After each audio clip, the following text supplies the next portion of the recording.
पिछले लेक्चर में हम लोगों ने पढ़ा था ऑस्मोटिक प्रेशर और उसका शॉर्ट व्यू जो था वो मैंने आपको बता दिया था। वान टॉफ की थ्योरी थी और डायल्यूट सॉल्यूशन के लिए उन्होंने गैस गैस जो थ्योरी था, गैस इक्वेशन थी पीवी इक्वल्स टू एनआरटी, उसके हिसाब से कंपेयर करा दिया। बट वो सीबीएसई बोर्ड के लिए ठीक है, शॉर्ट व्यू है। ईपी बोर्ड के हिसाब से वो इतनी ठीक नहीं है। अगर वहां पे कर दोगे वो बहुत ज्यादा शॉर्ट हो गई। लेकिन इन्होंने दूसरा जो आपका जीएस बॉन्टॉफ साइंटिस्ट है, उन्होंने एक वे बताया, उन्होंने दो लॉ दिए, उस पे बेसिस एक इक्वेशन प्रूव की है। वो आपका प्रूव देने को बस कंपेयर था, उन्होंने कंपेयर कर दिया और डायरेक्ट आंसर आ गया। बट इन्होंने दो लॉ दिए हैं ऑफ डायल्यूट सॉल्यूशन के लिए और उस पे उन्होंने बेसिस बताया है। तो चलो डेफिनेशन पढ़ लेते हैं कि इन्होंने क्या क्या कहा है इसमें लॉ ऑफ ऑस्मोटिक प्रेशर में। और बाकी आप लोग चाहें तो लाइक सब्सक्राइब कर दिया करें, सपोर्ट आपका रहेगा, हम आगे बढ़ते रहेंगे। और जो भी आपके डिमांडिंग टॉपिक्स आएंगे आप लोग ऐसे ही कमेंट में करते रहिए, हम आपको नए नए वीडियोस बनाते रहेंगे जो कि डिमांडिंग टॉपिक्स हैं। बाकी बोर्ड के लिहाज से जो भी टॉपिक है वो इम्पोर्टेंट है, एक लॉन्ग आंसर का पार्ट है और ये भी 5 मार्क्स में आता है। तो आप चाहें तो लाइक और सब्सक्राइब और शेयर कर सकते हैं। पहले आप समझिए कि आप लॉ ऑफ ऑस्मोटिक प्रेशर है। तो जीएच बॉन्टॉफ, वही साइंटिस्ट, नाम याद रखना, जीएच बॉन्टॉफ। जीएच बॉन्टॉफ ने ये जो दिया है लॉ, किस टाइम दिया और इन्होंने एक्सपेरिमेंट किया। जीएच बॉन्टॉफ स्टडीड, इसको इन्होंने studied experimentally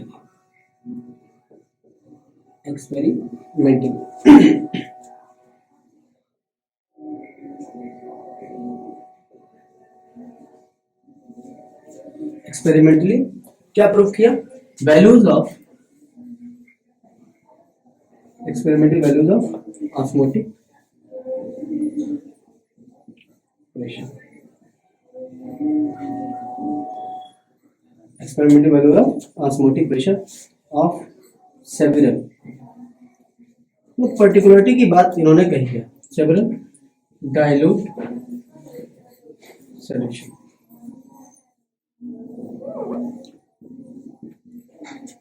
dilute solution and proposed that क्या प्रपोज किया? गैसेस, किस बिहा पे किया? गैसेस एंड डाइल्यूट सॉल्यूशन, इन्होंने दोनों के लिए बात कही है। और क्या बात कही है? आगे चार्ल्स और वाइल जब बॉन्टॉफ लॉ पढ़ेंगे of non volatile solute, non volatile solute. So इन्होंने बताया कि गैसेस जो है और नॉन वोलेटाइल सॉल्यूट का सॉल्यूशन जो है सिमिलरिटीज शो कराता है, क्योंकि इनके पीछे जो है वजह ये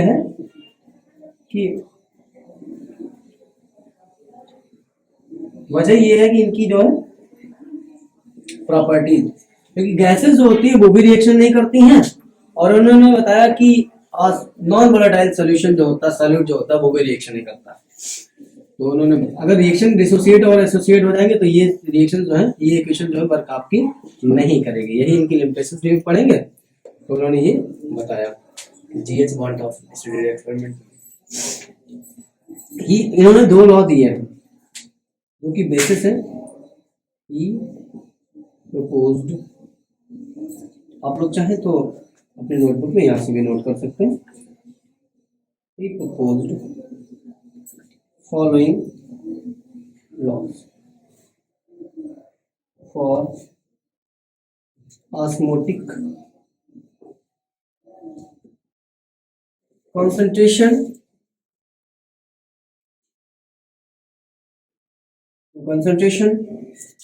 of solution, मतलब इन्होंने बता दिया कॉन्सेंट्रेशन को बेटा डिनोट करते हैं सी से, यहीं पे देख लो। अगर पता है P directly proportional to C, जहां C क्या है? लिख लीजिए C बराबर moles of solute upon volume of solution. इस इक्वेशन को फर्स्ट मान लेना, क्योंकि आगे जब प्रूफ करेंगे तो ये वर्क में आ जाएगी। P प्रोपोर्शनल टू, अब P कांस्टेंट हटाओगे तो P के सी, और जहाँ पे अगर बात करते हैं बॉयल का ही आ जाता है कभी कभी शॉर्ट में, तो इसको कर सकते हो। इफ 1 मोल, अगर 1 मोल ही यूज करें, 1 mole of solute is dissolved in V litre. अगर 1 मोल डिजोल्व करेंगे, यहाँ पर 1 मोल डिजोल्व हुआ तो बचेगा क्या, इसको बेटा V से डिनोट करते हैं और इसको N से, तो यहाँ पे क्या बच जाएगा PV। यहाँ पे इसको प्रूफ भी कर दे रहे हैं, आप देख लीजिएगा। यहाँ पर रहने से सीधे इस पोर्शन में कर लेते हैं। P equals to K upon B, then proof क्या हो जाएगा PV इक्वल्स टू कांस्टेंट। ये बात चार्ल्स ने बताई कि किसी का वैल्यू टेम्परेचर के वगैरह कांस्टेंट रहेगा। अब बात करते हैं बॉयल की। अगर P equals to K upon B, वहां पे आप लोगों को देखने रहा था शायद, तो P equals to constant, PV equals to constant. ये तो चार्ल्स बॉयल ने बात कही, चार्ल्स भी ऐसे ही कहेंगे। बॉयल आए तो फिर चार्ल्स क्या करेंगे, इन्होंने टेम्परेचर किया, वो कंसंट्रेशन को कर देंगे। अब हम लोग बात करते हैं Charles van't of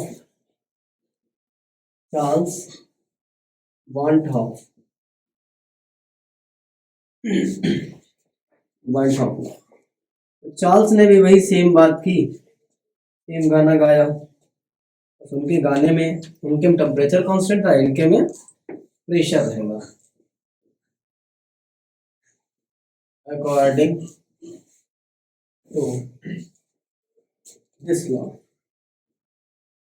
to this law, इस पे एट कांस्टेंट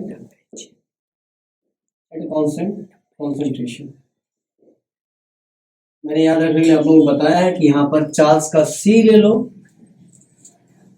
और C का मतलब होता है कॉन्सेंट्रेशन, मतलब इनका कॉन्सेंट्रेशन कांस्टेंट है, कॉन्सेंट्रेशन। फिर बताया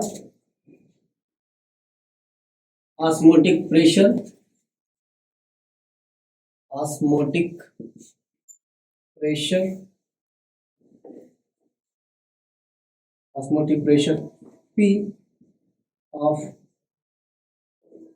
P of solution is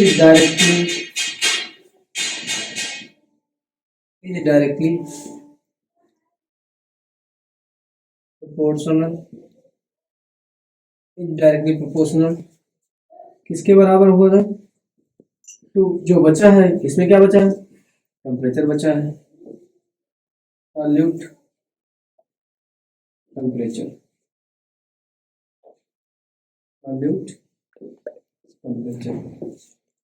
बात करते हैं P प्रोपोर्शनल टू T, किस चीज पे, एट कांस्टेंट concentration,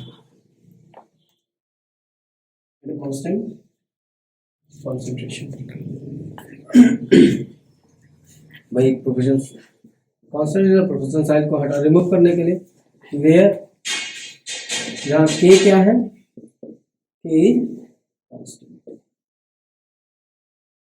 चलो चार्ल्स ने बताया है कि according to this law at concentration osmotic pressure of solution, किसी सॉल्यूशन का जो प्रेशर है वो आपके सॉल्यूट के टेम्परेचर के प्रोपोर्शनल होगा। जैसे जैसे टेम्परेचर वेरी करेगा, वैसे सॉल्यूट का टेम्परेचर वेरी करेगा, वैसे ही आपका प्रेशर वेरी करेगा।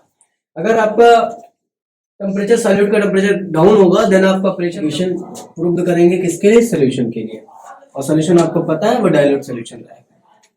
तो इस प्रूफ के लिए हमें दोनों इक्वेशन जो हमने पहले पढ़ रखी हैं, कौन सी, फ्रॉम बॉयल से, from Boyle van't Hoff, van't Hoff Boyle van't Hoff law से पढ़ेंगे। और फिर बॉयल ने क्या बात कही थी, P प्रोपोर्शनल टू C, इसको हम राइट कर लेते हैं फर्स्ट इक्वेशन। और किस चीज पे थी, एट कांस्टेंट, अभी एग्जाम में याद है आपको, तो यहीं से प्रूव करना शुरू करना, at constant temperature, time waste मत करना। और बात करते हैं चार्ल्स की, तो दोनों फिर equation from Charles, from Charles van't Hoff law, Charles ने किस चीज पे कहा था, at constant, at constant concentration, P proportional to T, इन दोनों को कंबाइन करने पर, फ्रॉम, इन दोनों इक्वेशंस को हम क्या करेंगे, जोड़ेंगे, मिलाएंगे, from equation first and second, we get में क्या मिला, हम पाएंगे P प्रोपोर्शनल टू TC। और यहाँ पर ये हटाने के लिए साइन एक हम कांस्टेंट यूज करेंगे, वो होगा आपका गैस कांस्टेंट की तरह TST। और ये कौन सा कांस्टेंट होगा, सॉल्यूशन कांस्टेंट। यही आपकी हो गया प्रेशर। बेटा याद रखना है यहाँ पर आपका पाई से भी, क्योंकि P इसलिए लिखते हैं हम, प्रेशर को P से डिनोट करते आ रहे हैं, इसलिए मैंने P लिख दिया। आपका एक पाई भी हो सकता है, क्योंकि ये क्या है आपका सॉल्यूशन, P जो होता है वो गैस इक्वेशन के लिए यूज होता है, ठीक है। देन आपका C की जो वैल्यू है आप ये देख सकते हैं, P इक्वल टू C की जगह क्या रख सकते हो, N अपॉन B। क्यों, C क्या है कॉन्सेंट्रेशन, और कॉन्सेंट्रेशन को मेजर करने के लिए आप क्या करेंगे, आप मोलरिटी को यूज करेंगे।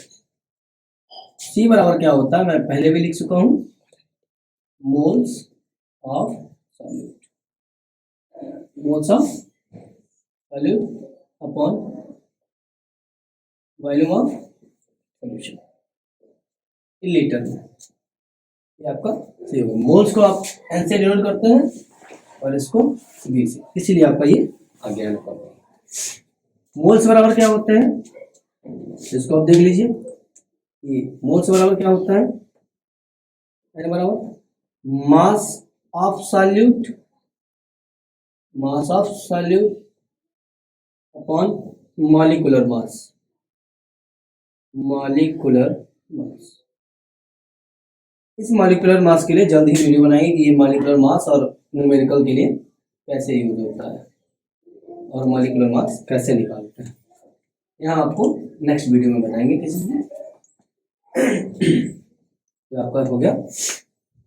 अब मास को हम डिनोट करते हैं बेटा W से, और इसको मॉलिक्यूलर मास को मॉलिक्यूलर, इसको स्मॉल m से। आप n की जगह क्या लिख सकते हैं, इसी इक्वेशन में क्या लिखेंगे, W upon m into B, क्योंकि n की जगह क्या रखा, W upon m into S और T। ये आपकी फाइनल इक्वेशन बनी है, ये आपकी न्यूमेरिकल। यहां पर आपकी ये वांट ऑफ इक्वेशन एंड हो गई, बट ये आपकी न्यूमेरिकली वर्क करेगी। इसका यूज आप बोर्ड के न्यूमेरिकल सॉल्व करने के लिए कर सकते हैं। सीबीएसई बोर्ड में फर्स्ट टर्म हो चुका है, तो उसमें तो आप इक्वेशन फोर्थ एंड ये आपका प्रूफ हो रहा है, एंड इक्वेशन फिफ्थ को जाना जाता है आर नॉन एज, किस नाम से जानी जाती है, are known as van't Hoff equation, van't Hoff equation किसके लिए, ऑफ सॉल्यूशन, सॉल्यूशन के लिए इसको जानते हैं। जहां क्या था, लेयर बताना रहेगा आपको प्रूफ करने पर। एस क्या है, एस आपका सॉल्यूशन कांस्टेंट है, जो कि इसकी वैल्यू जो है वो आपकी गैस कांस्टेंट के इक्वल रहेगी। सॉल्यूशन कांस्टेंट P क्या है? P आपका ऑस्मोटिक प्रेशर है। P आपका ऑस्मोटिक प्रेशर है। किस चीज के लिए? ऑस्मोटिक प्रेशर ऑफ सॉल्यूशन है। C क्या रही? मोलर कॉन्सेंट्रेशन है। मोलर कॉन्सेंट्रेशन और मोलर कॉन्सेंट्रेशन मोलारिटी के मोलर कॉन्सेंट्रेशन है। नेक्स्ट हो गया T क्या है आपका? टेम्परेचर है। और टेम्परेचर किस वैल्यू पे रहेगा? केल्विन पे रहेगा। यहाँ पर आपका सेल्सियस का टेम्परेचर नहीं रहेगा।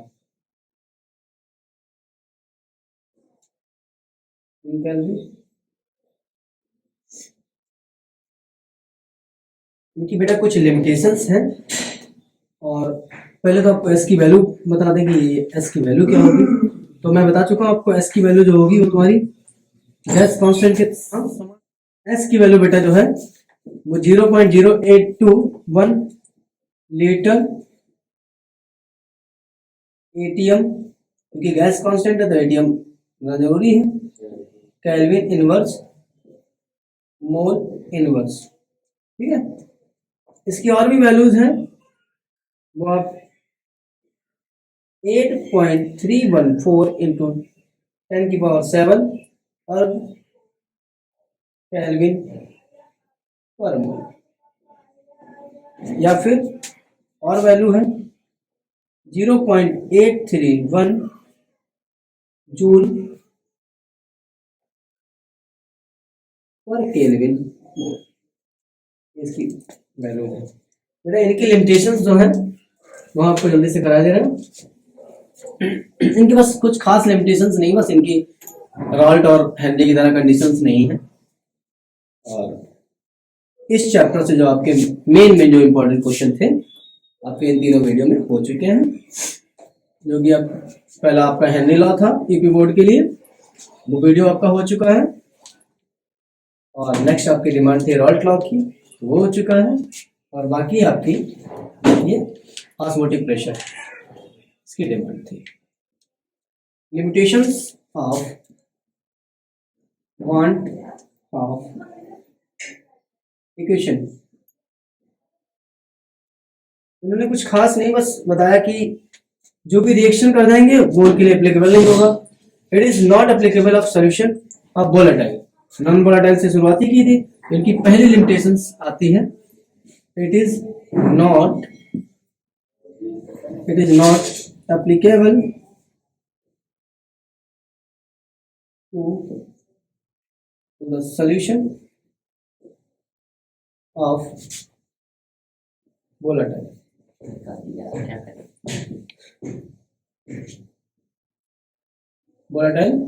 solute। दूसरा, it is only applicable for non-volatile solute which don't, क्या हो जाए, या तो डिसोसिएट ना हो, या इनकी भी लिमिटेशन जो है रॉल्ट लॉ की तरह नहीं। या बात करते हैं कि हेनरी की भी, डोंट डिसोसिएट और एसोसिएट इन सॉल्यूशन। ये आपका टॉपिक यहाँ पे बेटा लोग खत्म हुआ है, एंड हो गया। नेक्स्ट टॉपिक है, जो भी आप नेक्स्ट टॉपिक पे वीडियो चाहते हैं वो आप कमेंट में करके बता सकते हैं। अगर आपको वीडियो पसंद आया है तो आप लाइक कर सकते हैं, सब्सक्राइब कर सकते हैं, शेयर कर सकते हैं अपने फ्रेंडों के साथ, अगर आपको वीडियो नॉलेजेबल लगी है। बाकी न्यू अपडेट के लिए आप हमारे इंस्टाग्राम चैनल पे लिंक, जो आपके इंस्टाग्राम चैनल से ज्वाइन कर सकते हैं, लिंक आपके डिस्क्रिप्शन बॉक्स में लगी हुई है, केमिस्ट्री का वाला।